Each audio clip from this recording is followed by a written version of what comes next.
એટલે એક બાજુ પેકેજમાંથી ખેડૂતોને રાહત આપવાની વાત હતી, બીજી બાજુ જ્યાં ચર્ચાઓ થતી હતી ભારતીય જનતા પાર્ટીના નેતાઓ સાથે એવું કહેતા હતા કે 10,000 કરોડનું પેકેજ જાહેર કર્યું, 15,000 કરોડની ટેકાના ભાવે ખરીદી કરીશું અને ખેડૂતોને ખૂબ મોટો લાભ થશે. ગઈકાલથી ટેકાના ભાવે ખરીદી શરૂ થઈ ગઈ, પણ આ બાજુ બનાસકાંઠામાં તમે જાઓ પાલનપુરમાં તો મગફળી કેન્દ્ર પર, મગફળી ખરીદી કેન્દ્ર પર નીરસ માહોલ હતો. સરકાર 1,452 ટેકાના ભાવે મગફળીની ખરીદી કરી રહી છે, પણ મોટા ભાગના ખેડૂતોએ રવિ પાકના વાવેતર માટે મગફળીને ખુલ્લા બજારમાં નીચા ભાવે વેચી દીધી છે. ખેડૂતોનું કહેવું છે કે સરકારે 1 મહિના પહેલા ખરીદી કરી હોત તો રવિ પાકના વાવેતરના પૈસા સમયે હાથમાં આવી જાત. 1 મહિના પહેલા ખરીદી કરી હોત તો અમને ટેકો મળ્યો હોત. મગફળી લઈને અમે આવ્યા છીએ. બજાર ભાવ કરતાં સારો ભાવ સરકારે નક્કી કરેલો છે. બજાર કરતાં 400-450 રૂપિયા વધારે મળે છે, જેથી અમને એનો ફાયદો છે. અને વરસાદમાં મગફળી થોડી પલળેલી, પણ બહુ ઝાઝું નુકસાન થયેલું નથી. અને વ્યવસ્થા કેવી છે અહીંયા હાલમાં ખરીદીની વ્યવસ્થા બહુ સારી છે અને ઝડપથી નિકાલ થાય છે. પાલનપુર તાલુકા સંઘ દ્વારા ટેકાના ભાવની ખરીદીનું કામકાજ ચાલુ કરવામાં આવ્યું છે નવાગંજમાં, અને કુલ ખેડૂતોની 9 થી 10 હજારની નોંધણી થઈ છે. અંદાજે પાલનપુર તાલુકામાં 8 થી 10 હજાર ખેડૂતોની નોંધણી થઈ છે. આજે અમને શરૂઆતમાં કામ આપ્યું છે અને પાલનપુર તાલુકા સંઘ દ્વારા સેન્ટર આપવામાં આવ્યું છે, અને હર હંમેશા તાલુકા સંઘ જ પાલનપુરમાં ખેડૂતોને અહીંયા કામકાજ કરે છે. ફરી ખરીદી આજથી શરૂ કરી છે.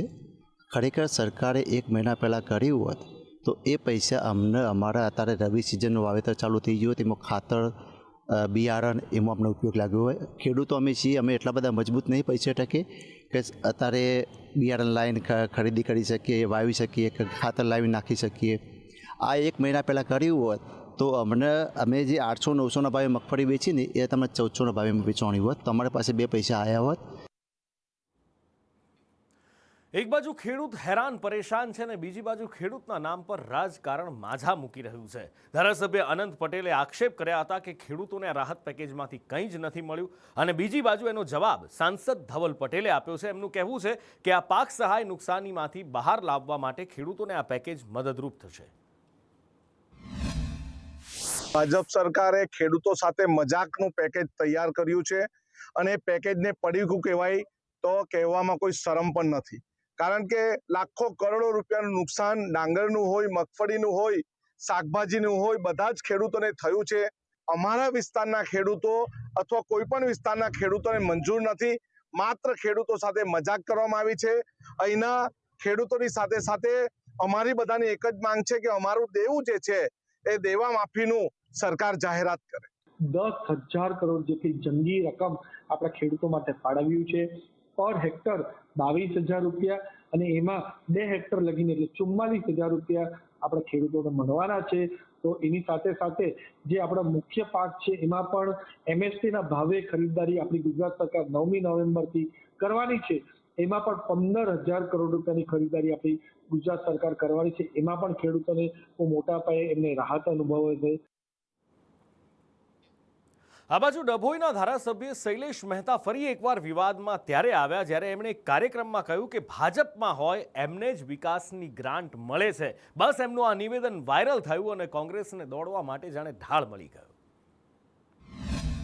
અહીંયા 15-17 કરોડ રૂપિયાની ગ્રાન્ટ આવી છે. સાહેબ જ્યારથી ભાજપમાં આવ્યા ત્યારથી જ એમને ગ્રાન્ટ મળે. સ્વાભાવિક છે ને,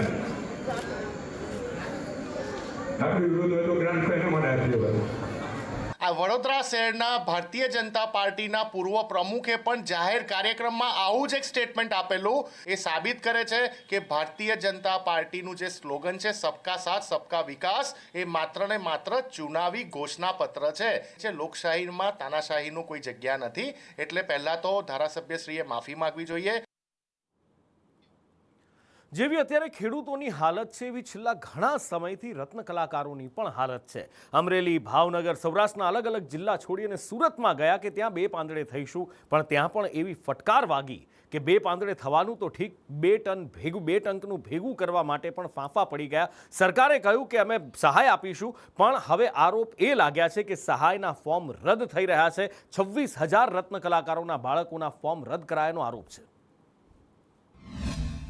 આટલા વર્ષો સુધી અમે ઘસાયા, પરંતુ અમારા બાળકો શિક્ષણથી વંચિત છે. Surat diamond worker union Gujarat દ્વારા આજરોજ સુરત કલેક્ટરને આવેદનપત્ર આપી રજૂઆત કરવામાં આવી છે. કારણ કે હીરામાં મંદી આવે ત્યારે પહેલાં ગામડેથી મદદ મળતી હતી, પરંતુ અત્યારે ત્યાં તો અમારે કમોસમી વરસાદ પણ અમારી આશા પર પાણી ફેરવી દીધું છે.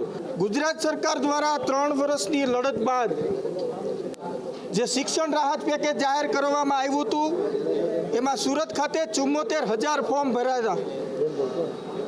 આ ફોર્મ પછી 50,000 રત્ન કલાકારોને શિક્ષણ ફીની રાહત મળી ગઈ છે. 26,000 રત્ન કલાકારોના ફોર્મ રિજેક્ટ કરવામાં આવ્યા છે. આ